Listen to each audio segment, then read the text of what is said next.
In Devanhalli, a video has emerged showing a group of 4 individuals causing disturbance while driving on the road. The incident took place on the NH7 airport road, where a car bearing a Delhi license plate was observed creating a nuisance. In the video, the 4 men are seen engaging in unruly behavior, including dancing on the car roof. One of the individuals went so far as to remove his shirt during the incident. Be careful.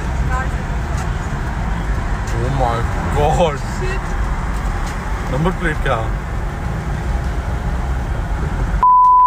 What are they doing?